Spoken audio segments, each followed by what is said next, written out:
We kicked off Mindspo in 2016. This was something that came from a lot of pain.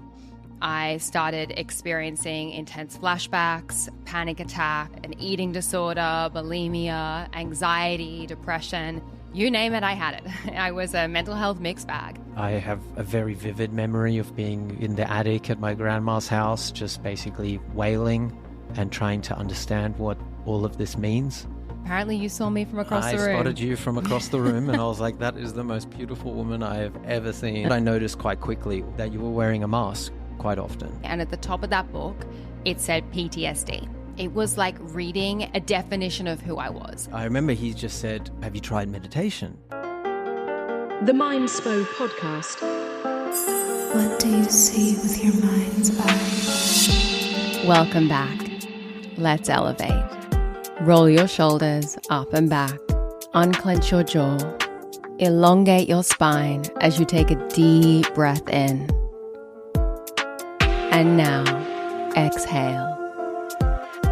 Now take your mind to that person, place, or thing that you have gratitude for and start to feel into the joy available to you at all times. Elevate into a higher vibration as we expand together and dive into this conversation. Welcome to the Mindspo podcast. My name's Rochelle Fox, and I am so excited to have you here for our very first episode. Now, if you are new here, you might not know that Mindspo is not new.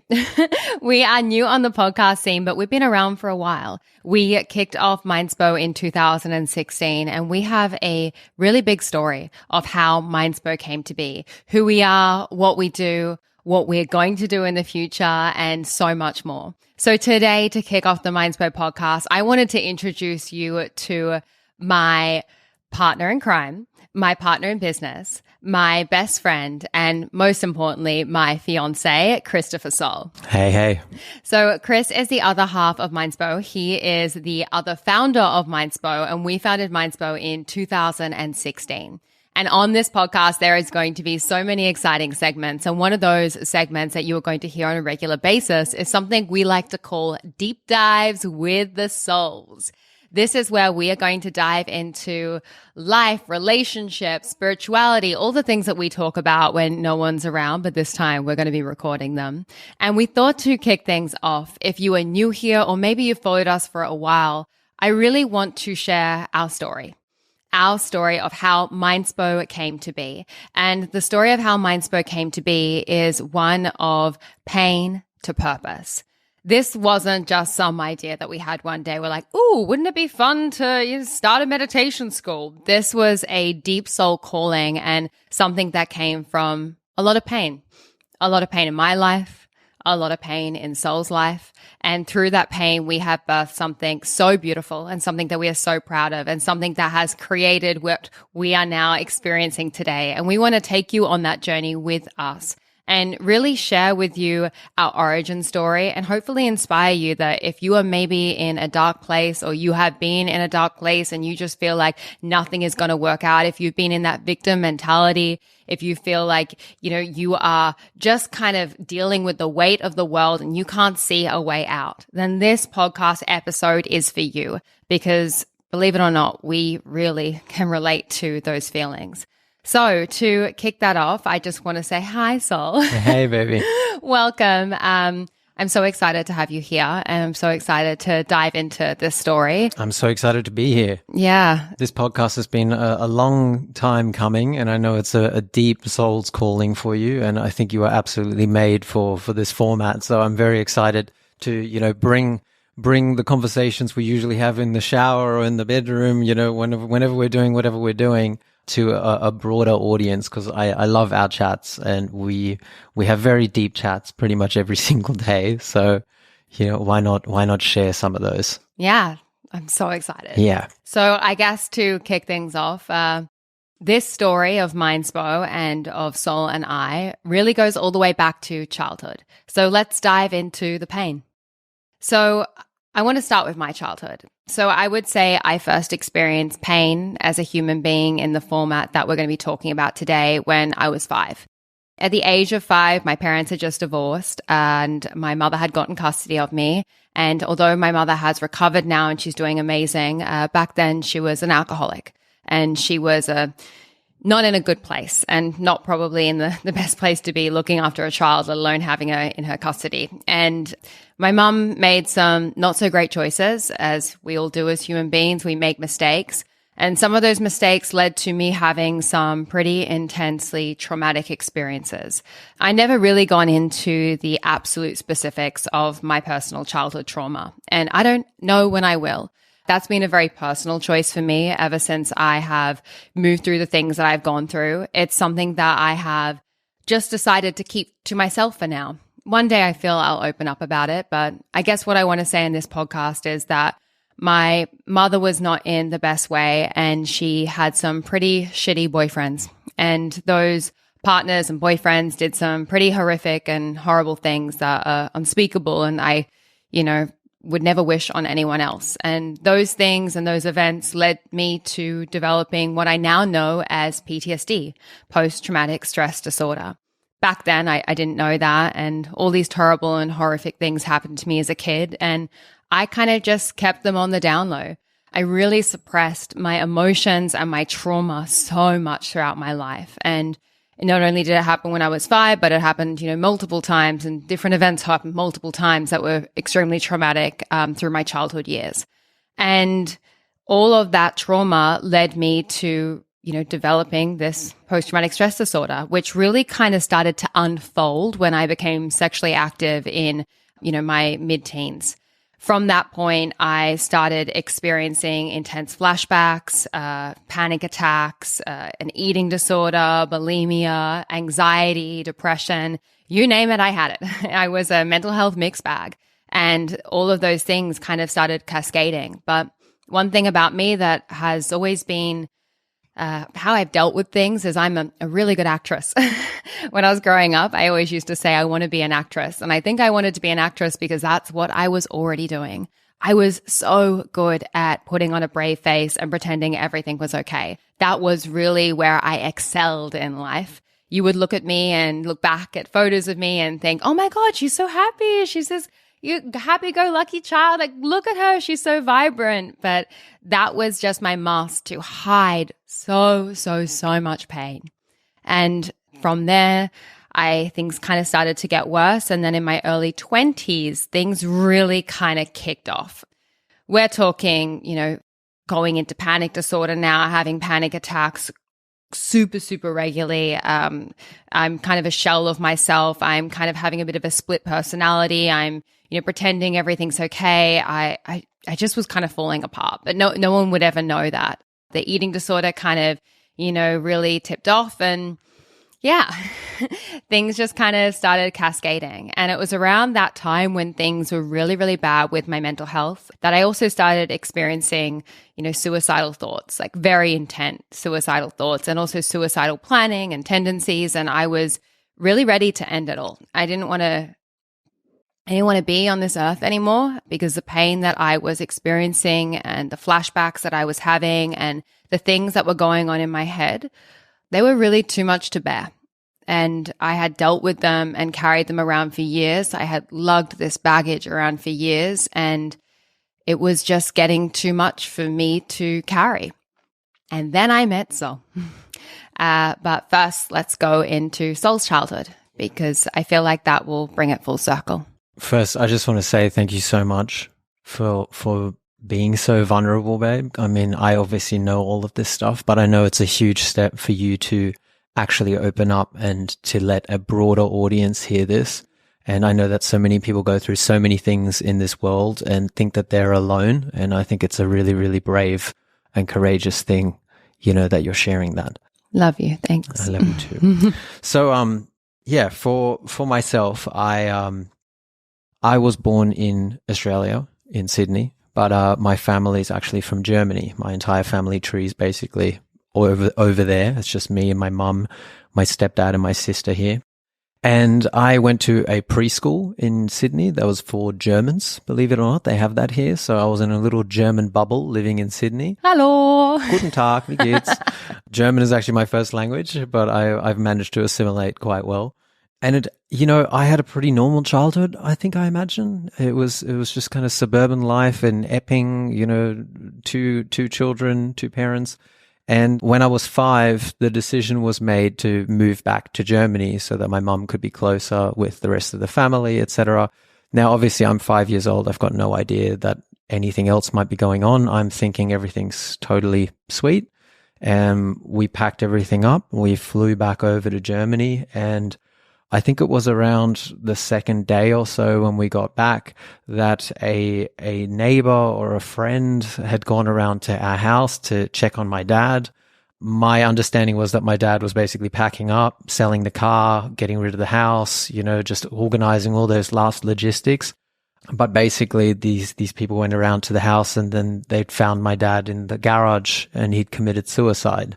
So, when you're 5 years old, your memory is very fragmented. I have a very vivid memory of being in the attic at my grandma's house, just basically wailing and trying to understand what all of this means. And then, like life goes on. And for me, I think I just repressed a lot of this. In my family, there's not too much open communication, too much emotional communication. There's a lot of, what in German is called Nachkriegskinder syndrome, which means really just white knuckling it through existence, pulling it together and just carrying on. And for me, it was more just, in my schooling, obviously kids bully each other. That's just standard. And it would only be when somebody would make a crack about like F your father or something, not knowing that there was maybe a broader story, that like my shadow, my repressed emotions would come up and I would just go into a fit of rage. Life goes on. And for me, I dealt with it, and I don't know, I kind of just stored it away as well. And I guess for me, it just gave me an awareness that mental health is a thing. And if somebody is suicidal, not to take that lightly, because people do go all the way, which I understood at a very early age. And so then, fast forward to, I think I was 26, which is when I went into a nightclub in King's Cross one night and to a model party that I designed the nightclub flyer for. Everybody was 2 feet taller than me. It's just me and the promoter, who were all just looking at all these tall gazelle human beings, and one of them was you. I was living in King's Cross at the moment with my mother, moved out of my dad's place, moved back in with my mom, my early 20s, and I live right next to this nightclub. My DJ partner at the time was convinced me to come upstairs. All of a sudden, I'm in this like gazelle kind of party, and apparently you saw me from across the room. I spotted you from across the room, and I was like, that is the most beautiful woman I have ever seen, and you are miles out of my league, but somehow I managed to make contact with you. And somehow we ended up being in contact again a few days later. It's a whole nother story. We'll do a whole episode of our story because it is pretty funny. But, fast forward about 2 months, 3 months of back and forths and friend zone and conversations, late night texting and everything else. I'd gone to Europe. I came back, and I remember you said, if you move to the city, I'll live on your floor. And I took that as like, okay, when I come back, I might just move into the city. And so I did. The first day I arrived from Europe, I actually went on realestate.com.au, found an apartment, checked it out on the first day, sleep deprived, and signed the lease that day.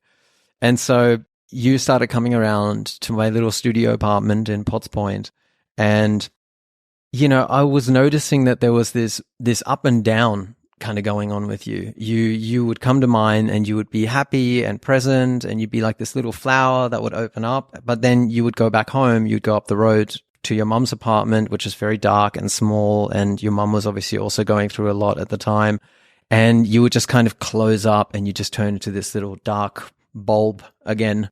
I noticed this just kind of this constant changing in your emotions. And I think it was after about 2 months that I essentially like had enough of this. I was like, look, whatever, like let's just go get your stuff and just move in with me, screw it. And so I remember we packed up, your pile of stuff up in this tiny little room up the road. And suddenly we were both sitting in the studio apartment together. Now, at the time, I was a freelance graphic designer. You were blogging, presenting, but you were basically a freelancer as well. DJing, yeah. Which also means that you're spending all day together. And when you do that, when you're spending all day working from home together, you really see all sides of someone. And the thing that I noticed quite quickly was that you were wearing a mask quite often. There was a mask, and there was stuff going on behind the mask that was slowly revealing itself over the weeks and months that we were together. In particular, at night when you would fall asleep, I would see just night terrors almost every single night. You would wake up in a fright in the middle of the night, and I'd just be soothing you back to sleep. And I think it took about 3 months of us living together until one day when things got really bad, you opened up to me and you started telling me some of the things that happened to you when you were younger, which took me totally by surprise because you're so good at hiding these things. And at the time, there was still a huge stigma around mental health, abuse, all these things were just, people were still kind of storing that stuff away in a drawer somewhere, not to ruin the dinner party, And I just, I noticed that you were just dealing with so much anxiety. You would, like, little moments would happen, text messages, interactions, worries about some potential future scenario, and your nervous system would just go off the Richter. And I realized like this wasn't normal, and you would have these bouts of depression that would last for like a week or two. And, I started trying to come up with little plans, and, we made like phone backgrounds with a 5-step plan for what to do. Wait, we need to say Soll literally, basically we went into experimental mode where Soll was Mr. Fix-It and I was the project, which probably isn't the healthiest thing, but that's what happened. And we basically went into this experimental zone to try and fix this, stuff that I was going through.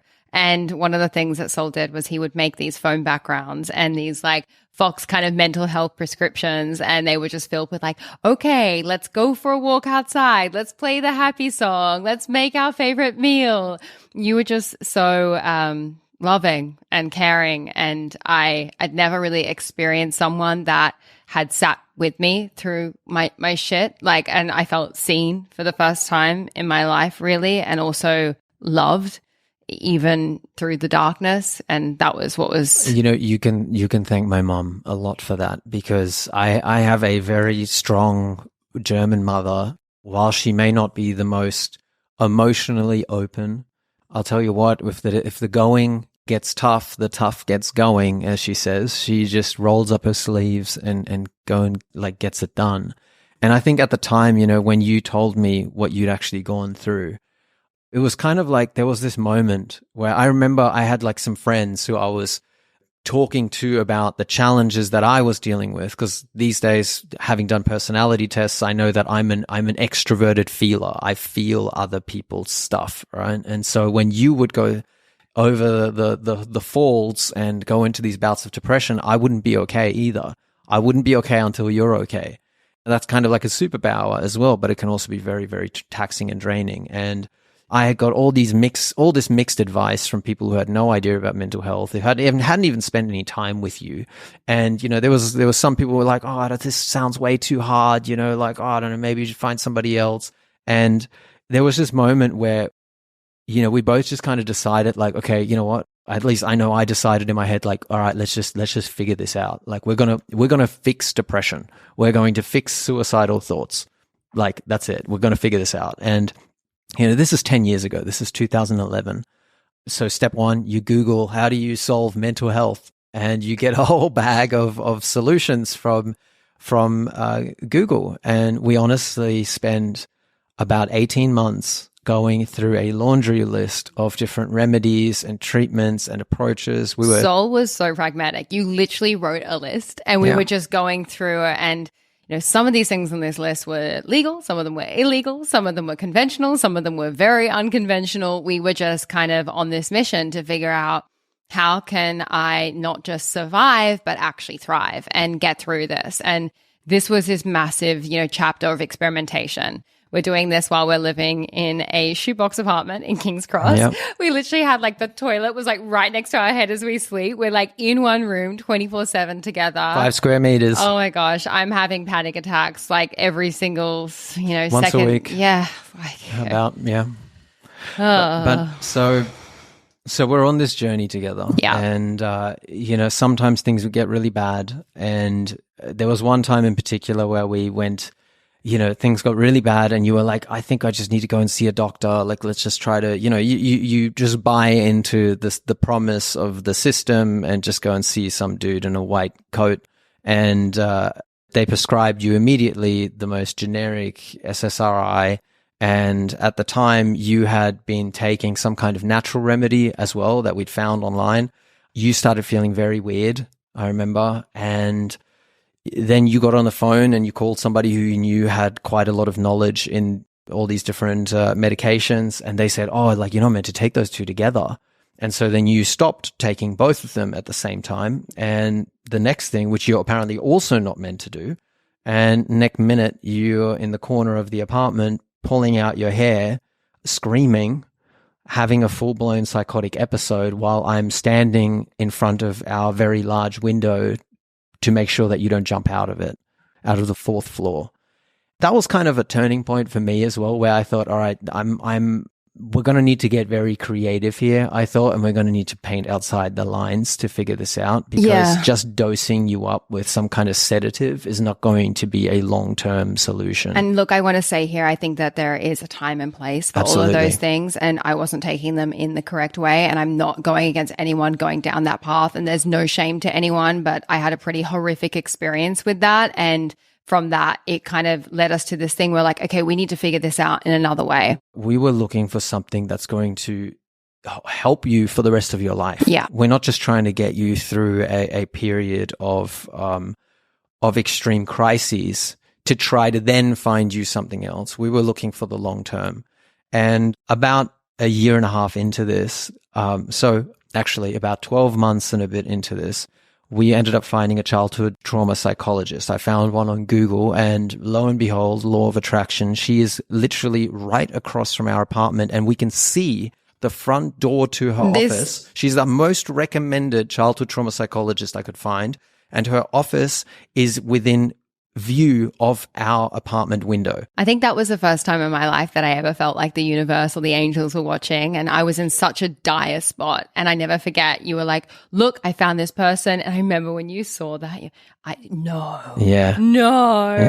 literally I would sit in the window and I wouldn't feel like going to these appointments. I'd be like, absolutely not. So much resistance. And I had so much resistance to going. I was so scared. And then I was like, look, I can see the door. I have to go. The barrier to entry was so low. Yeah. And, she asked you to basically put everything in writing, to really go through all of the trauma and all of that. Well, look, I just want to interrupt with what happened there. So basically, before we went and found this person, I had gone to a bunch of psychiatrists and psychologists and counselors, and every single person I'd gone to had just basically blanket and said that I had an eating disorder. Mind you, I hadn't really opened up fully, and I had opened up in ways, but they were just so focused on my eating and food and my body. And this was just like frustrating the hell out of me because I knew it was so much deeper than that. Like I was going, I was bulimic, I was binging, I was purging. There was all of that stuff going on top of all of this. But they were just symptoms. They were just symptoms of something deeper. And I knew that deep down, but I never felt comfortable with any of these other people. And I felt like they were treating me like a number, and they were just focusing on just like the shell of me and judging me in a way. I felt really shamed.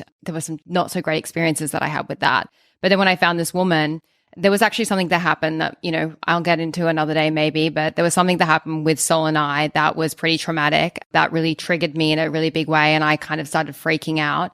And from that, I kind of came to the decision that I really needed to tell this person that I was seeing absolutely everything. So I sat down and I wrote a letter with everything that was really going on, every single memory that I could remember. I wrote down everything. And then I went into her office.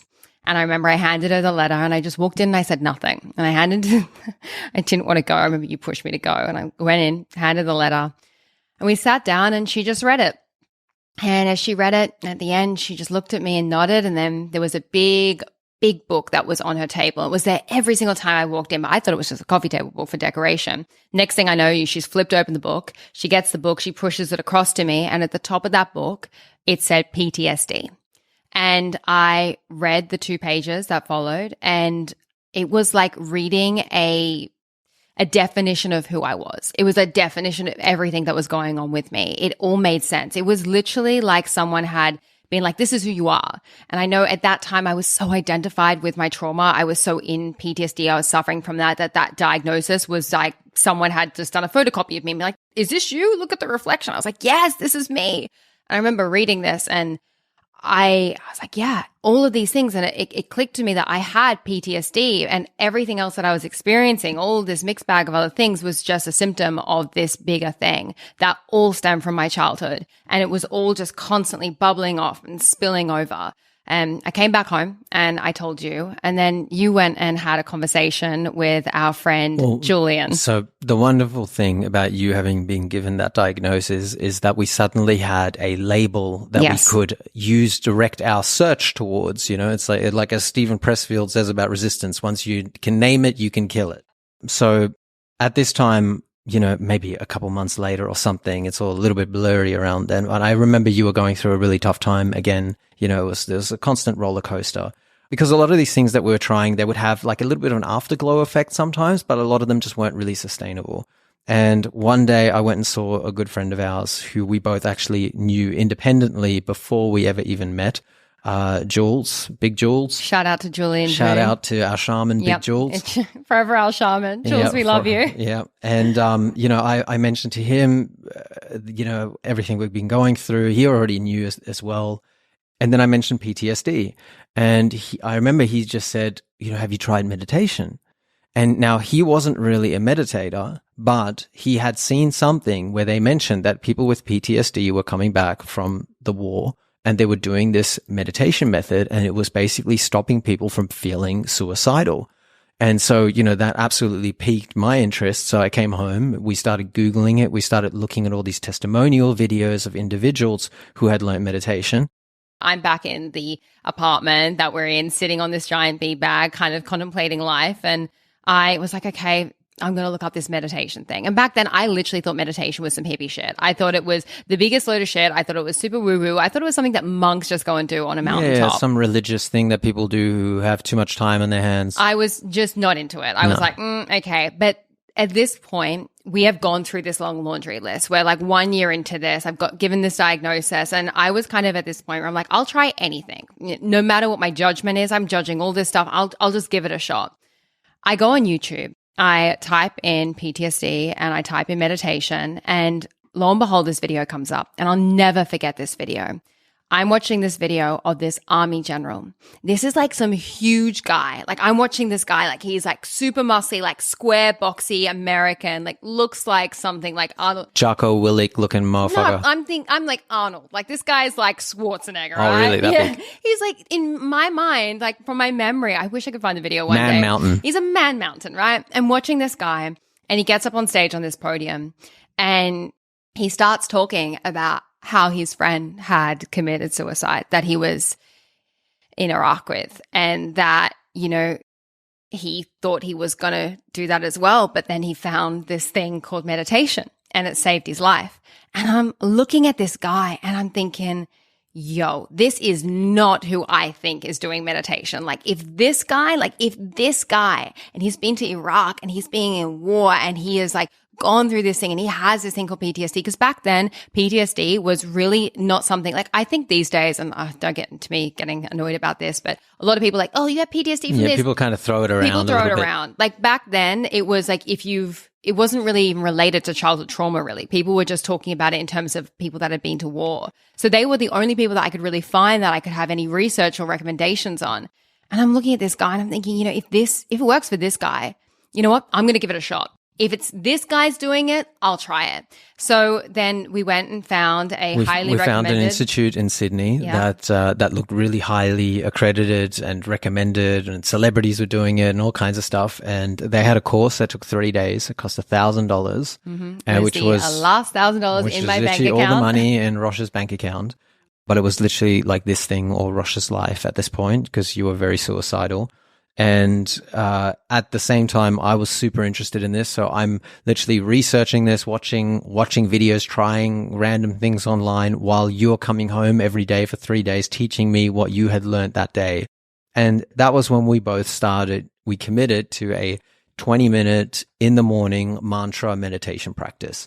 Now, I remember for me, the first time I completed a full 20-minute meditation, sitting in our 3-person beanbag that we'd placed in the center of our studio Which apartment. took up the whole studio Literally, apartment. we had like a 10 square meter space in the center of our apartment left, and rather than leave it empty, we just plopped a 3-person memory foam beanbag from Lovesack in it and just filled up the rest of the space. I would sit in it and cry. Amazing spot to meditate. And I remember the first time I actually finished a meditation, like I opened my eyes and I had never felt remotely a state of inner silence and calmness and just peace and stillness in my head. Like nowhere, never in my life had I felt anything remotely like that.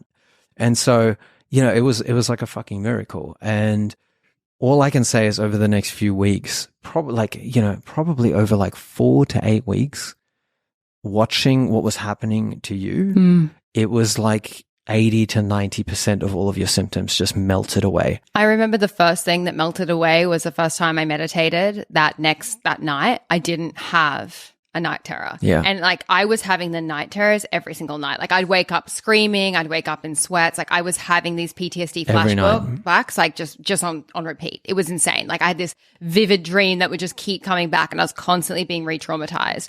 And when I started meditating, that was the first thing that faded away. And I actually got a good night's sleep and I felt this like peace and this calmness. And I started getting this distance between me and this voice. And the thing that was so prevalent in my life was I have had this voice, the voice inside my head that has been so loud, that has told me to do horrible things to myself, that has literally tried to drive me into the grave. And I had been listening and identifying and believing everything that this voice thought. And then through practicing meditation and through what I would like to call my spiritual awakening, I realized that it's just a voice.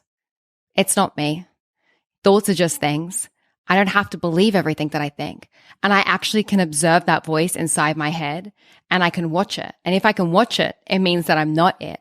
It means there's two of me. And that awareness, that aha moment, that clarity. That uncoupling of needing to believe every thought as if it's the truth and realizing you have an option. Yeah. Taking that out was just everything started to fall into place. And I started having this completely different experience of life. I wasn't just surviving. I started thriving. I started getting excited about life. I started looking forward to waking up in the morning and then doing my meditation. And there started to be this very, very clear distinction between me that meditated and me that didn't meditate. And that was really when we sort of went all in with meditation, and meditation became my medication. It was the every single day, this is what I'm going to do, a non-negotiable. And Soll was my accountability buddy. We were just doing it and showing up for it.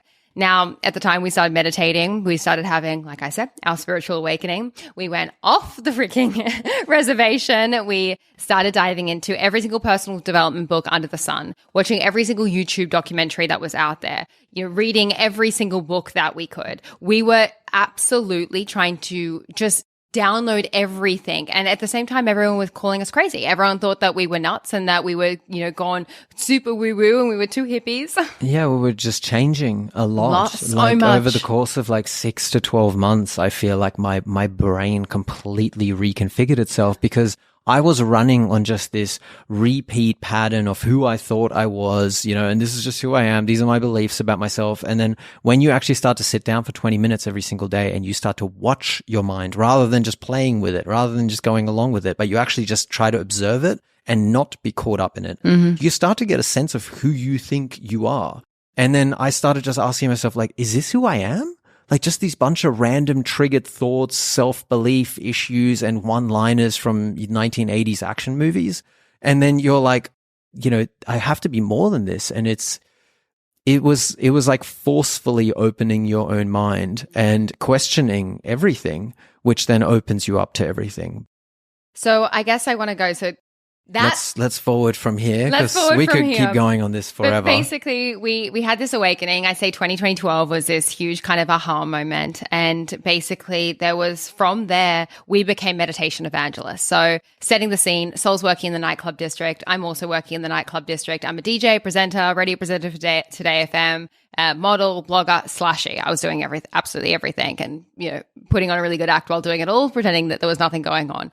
And we were, in these really kind of fast industries. And at the time, I just remember I was DJing for the likes of Calvin Klein and Nike and Swiss Vitamins. I was manifesting the coolest gigs. I was, starting my manifestation journey. We were reading all about the law of attraction. We were applying it. We started making manifestation movies, which we'll get into later in the episode about where that ended us. But we started kind of just becoming meditation salespeople with nothing to sell. We were literally evangelists talking about this all the time. I'd be DJing, meet someone at a gig, and they'd be standing next to me requesting a song and like kind of chat me up. And then it'd be like, make a comment about, I'm going to have the Sunday scaries or like the Monday, whatever. And I'd be like, you get anxiety? Like, yeah, I get real bad anxiety. This is freaking me out. I'd be like, amazing. Have you heard about meditation? You should really try meditation. So it's this thing. If you sit down, you do a mantra and you repeat it. Let's do it right now. Literally, we would be teaching and sharing this with absolutely everyone. So we were doing this between 2012 and 2015.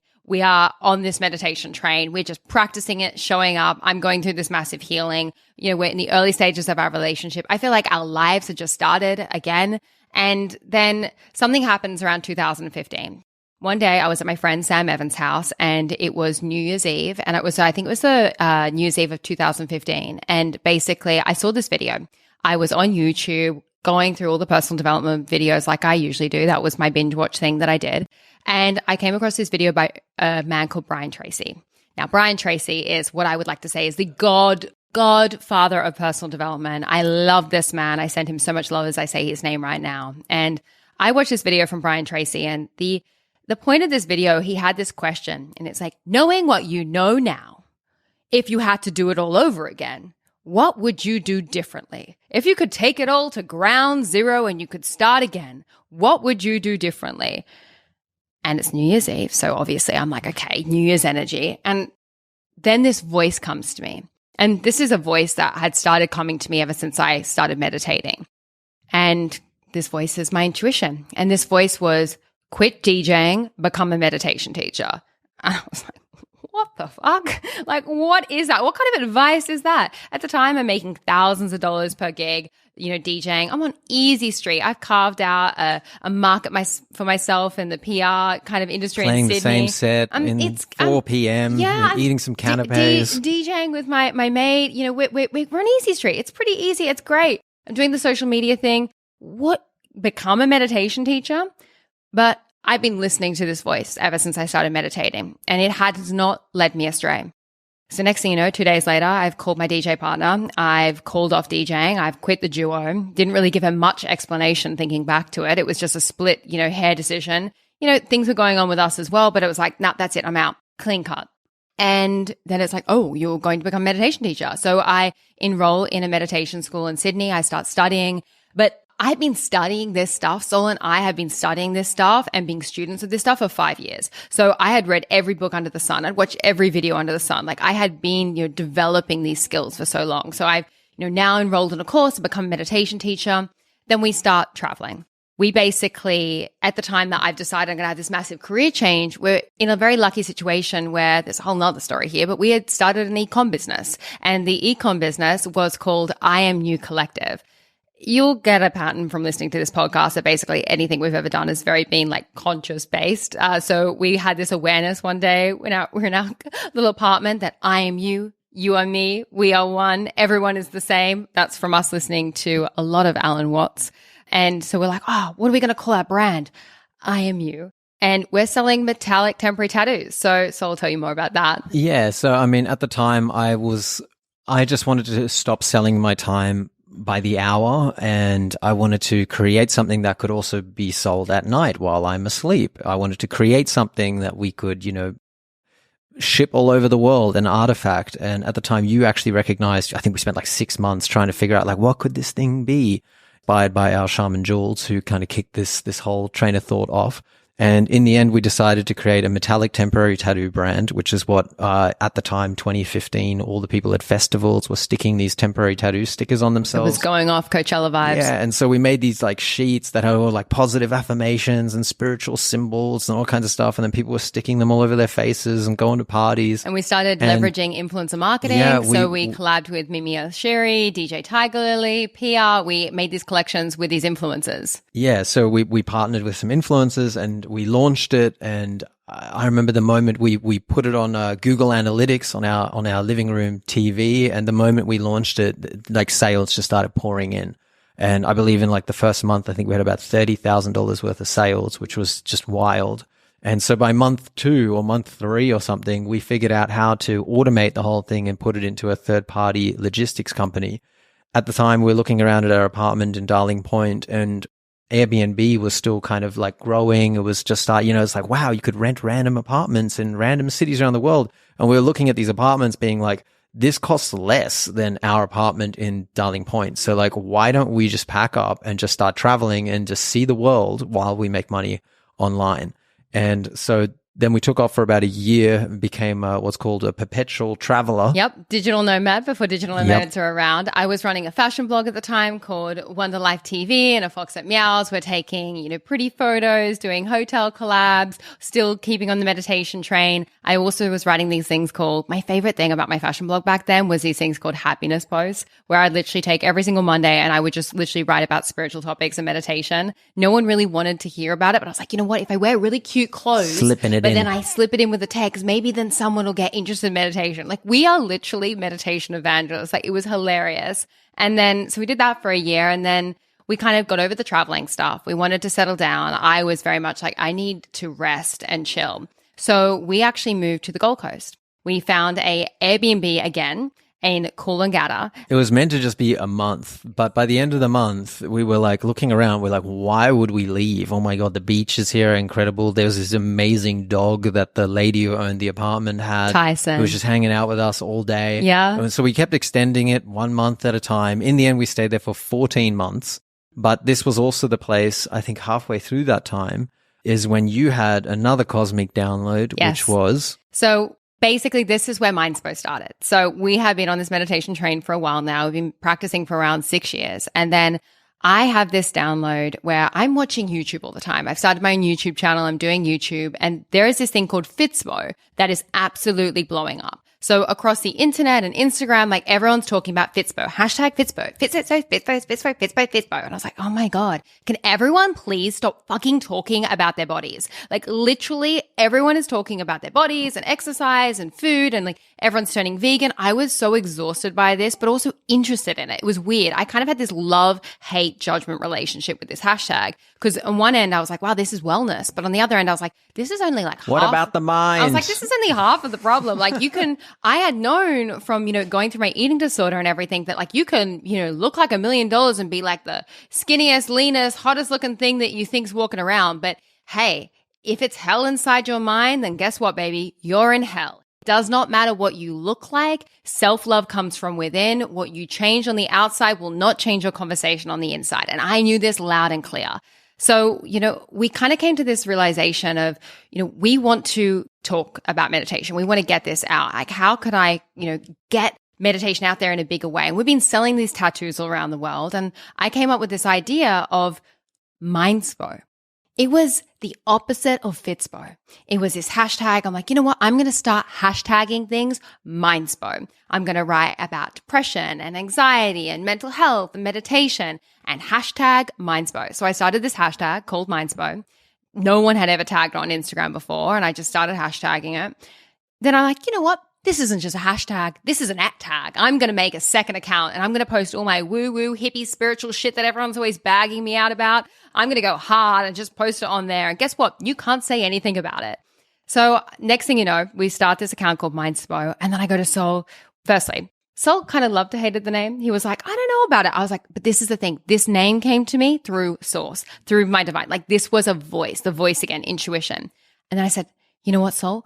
why don't we make a course? Why don't we make a meditation course where we literally teach people how to meditate? I've become a meditation teacher and I hadn't figured out how to do it. We were traveling and moving around all the time. We considered ourselves as expats. So the idea of like teaching in person or like, creating a in-person space just seemed really unrealistic. But then having this awareness of, online, I was like, wait, why don't we just take, what we've done and put it online so we can teach anywhere, anything. Yeah, and we'd gotten really good at the time at explaining meditation in new ways because we realized there was just this huge need to get people to take another look. Because I remember what I thought before I was 26. Like, I'd seen, images of Buddhist monks. I'd seen stuff in The Simpsons and South Park. We were and so skeptical. You see these different movies and they'll make fun of some monk for 3 seconds. Somebody dresses up as them. And it's always done in this ridiculous manner back then, especially. And so we were like, okay, who's actually teaching meditation without the spiritual decoration, which we personally love? We're all about it. And we have so much respect for the roots of meditation. But this is the thing. This was the barrier that everyone was having with the practice. Because like 90% of people at the time, if you started speaking to them too much about the spiritual side of meditation, they would instantly be like, yeah, this is what I already believe, that this isn't really for me. Yeah, they would just shut off. So we would almost try to talk about meditation without even mentioning the word. We would be like, hey, that there's this mental optimization technique that helps clear the cache inside your brain. So I would go around and be like, can I teach you tactical thinking? No, so I would be like, can I teach you a mental trick? Like the way that you used to go to people. I got a mind trick for you. It's going to solve 99% of your problems.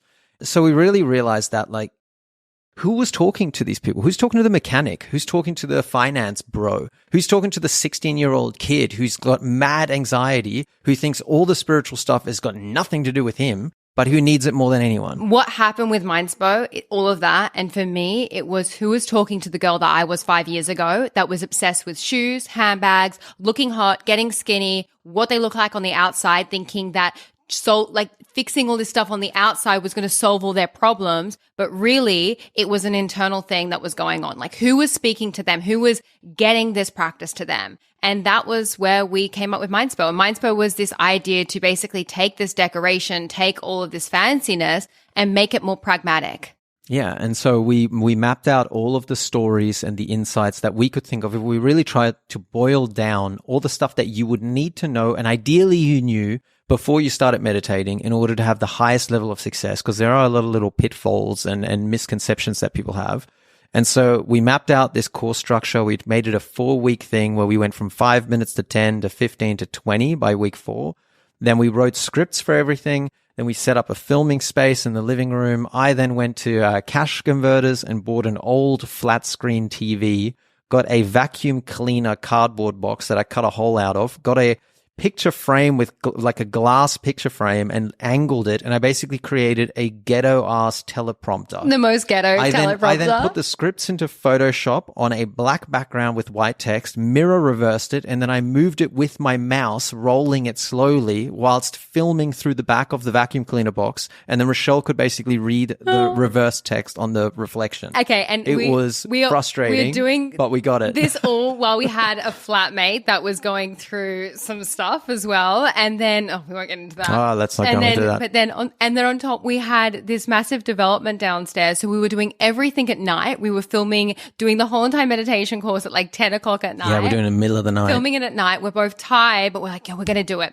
Anyway, we created this meditation course. Yes. The Mindspo meditation method. It's upgraded a lot since then. And we made a launch piece of content where we roped in our other flatmate and we basically filmed this story, which was basically Rochelle's day with and without meditation. It was a split screen 60-second ad. And you would see like when one she meditates and one she doesn't. And then you see all these tiny little differences. Like it looks the same, but slightly different. Like one, she slams the car door. The other one, she slowly closes it.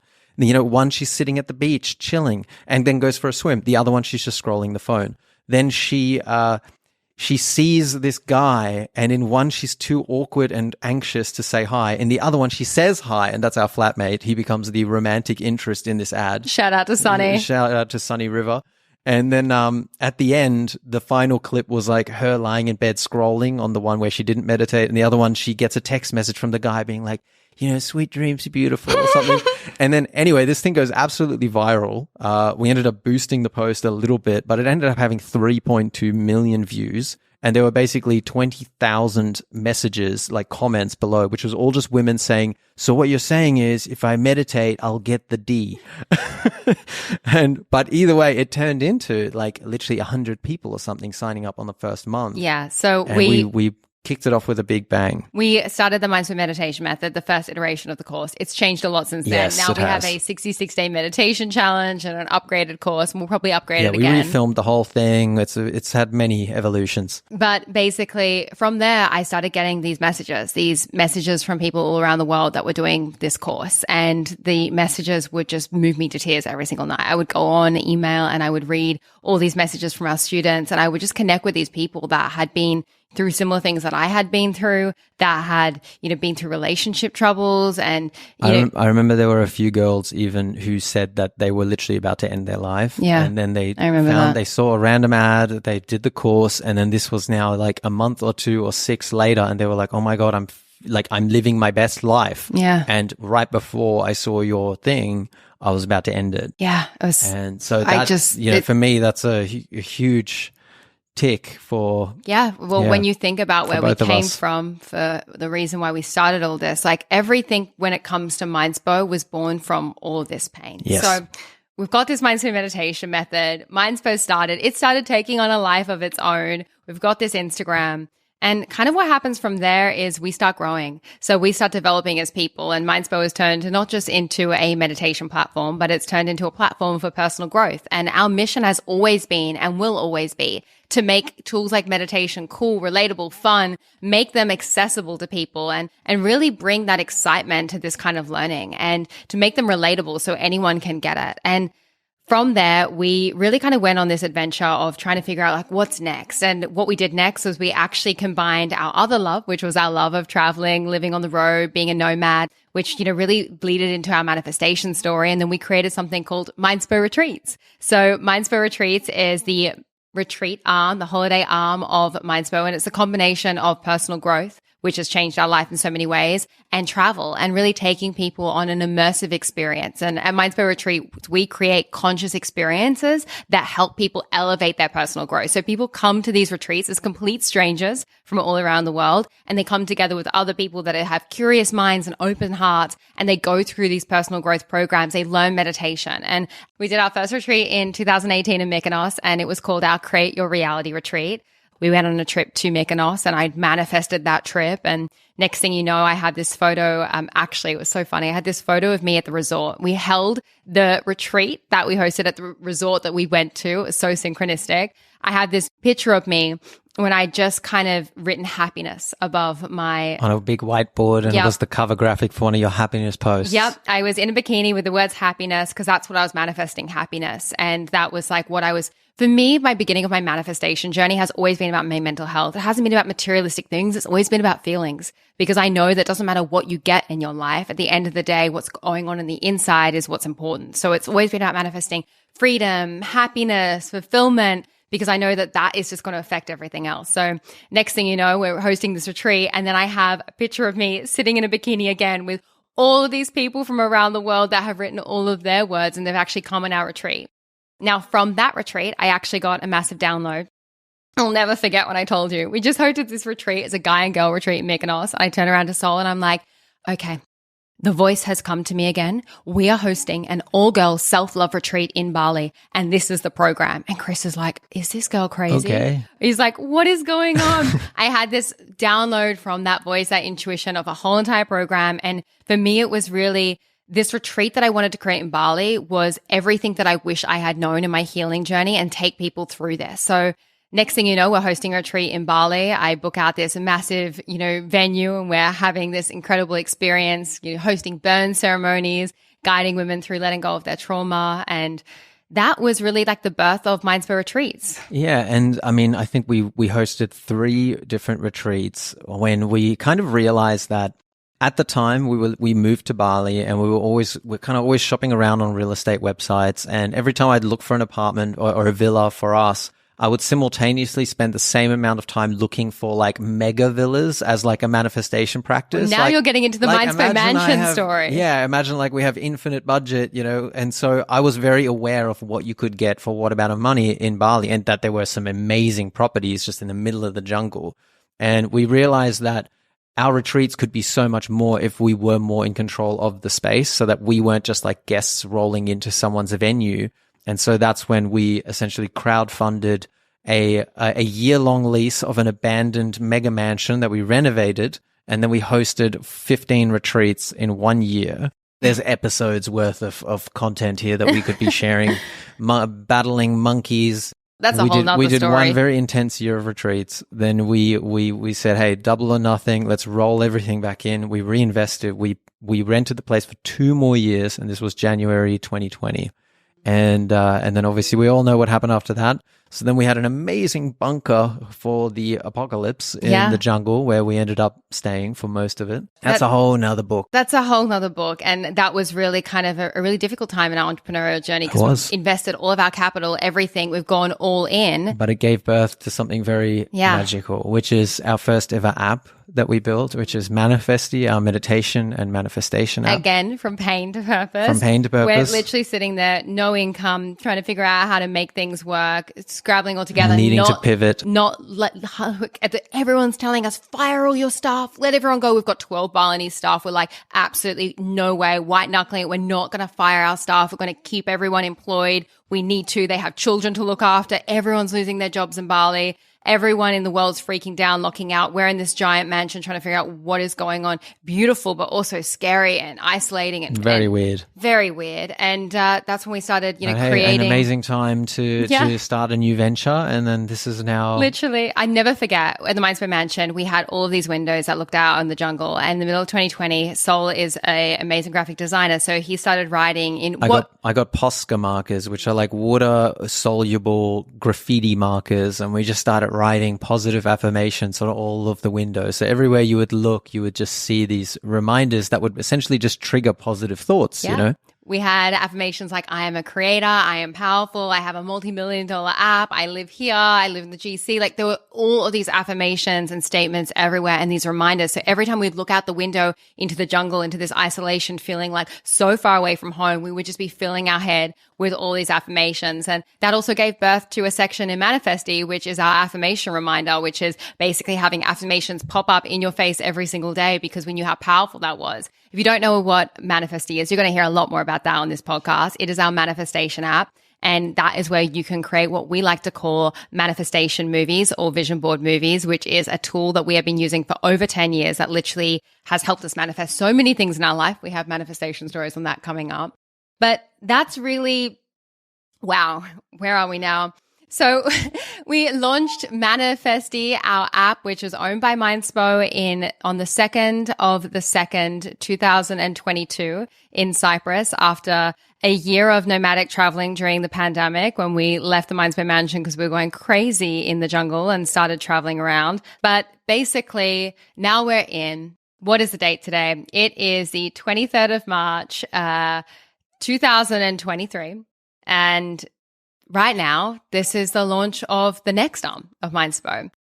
This is the Mindspo podcast. And this is where we are going to be diving deep with you, me, Soll, the three of us together. Every single week or every second week, we're going to have one of these episodes where we get into the past, into the present, into what's coming. And into the future. And into the future. And there is so many things that are going to be happening within Mindspo. And as you can see, we've been around since 2016. This isn't just a podcast. This is a community. This is a place. This is a home. This is a living, breathing thing that we are so passionate about. And I'm so excited to open these conversations and to have you here and to deep dive with you and to give you the best experts and find the best people to be able to help you with your own growth, with your own personal development, because that is what we have been trying to do through everything that we've done through Mindspo retreats, Mindspo, Manifesty App. We're really about helping people elevate and, step into the best possible version of themselves and find their truth.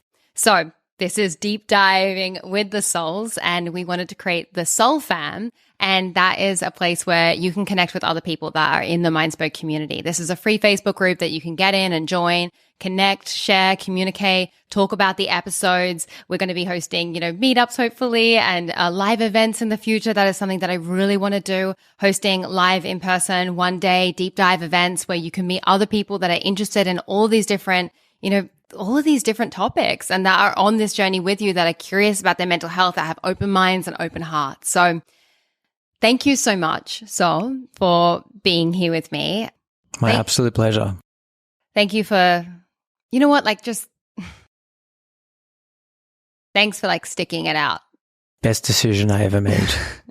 Yeah, I really appreciate that. But I didn't know that I was ever going to find someone like you, and to be able to do this life and do this business and to just have this human experience with you by my side is such a pleasure, and I'm so excited to be able to share it with more people now. You've heard this many times, but I always think about that great quote that I read once, which is, too many people try to find the perfect love and not enough are there to create it, and I think you and me, we've evolved and changed so many times, and I think one of the secrets to the happiness and the health and longevity and stability of our relationship is that we support each other in our evolution. It's like, I know I'm going to change many more times, and I know you are going to change many more times. And so long as we just support each other in that, we're not trying to hold each other back.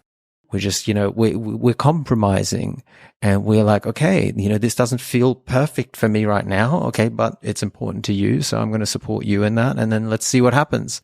And it just keeps things interesting. And I must say, though, any compromise we have ever made has always been from a place of alignment and a place of excitement, because I feel we're very much on the same path. Yeah. And I'm so happy that a little German boy met a little Australian girl and decided to start this thing called Mindspo back in 2016. And now in 2023, wow, we decided to start this podcast finally.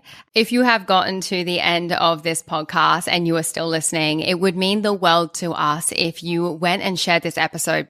You never know what someone's going through and who's going through what. So if this conversation has at all inspired you or sparked something within you, it would mean the world to us if you could share it. This is a new podcast. We're new in this space, and we really need your help to, get the word out there and to connect with other people. So, do us a favor, screenshot this episode wherever you're listening to it. Make sure you rate, review, and subscribe to us so you don't miss an episode in the future, because there is so much more coming. But really how we're going to grow is through social media. So tag us online. This is at Mindspo.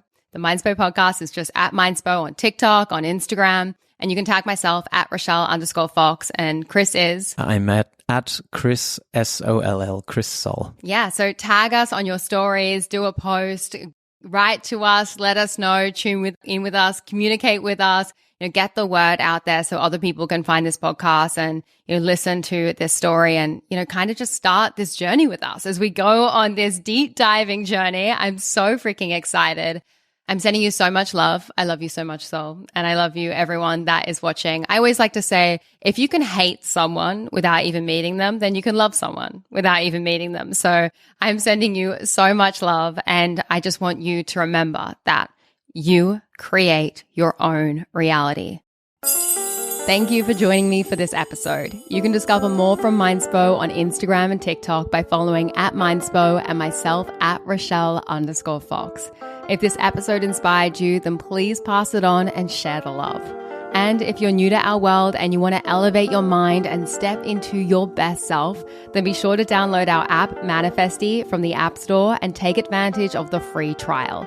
With Manifesty, you can create your own vision board movies, practice powerful meditations, and set affirmation reminders so your phone supports your journey towards that abundant vision of your future. And lastly, always remember, you create your own reality. So go and make some magic.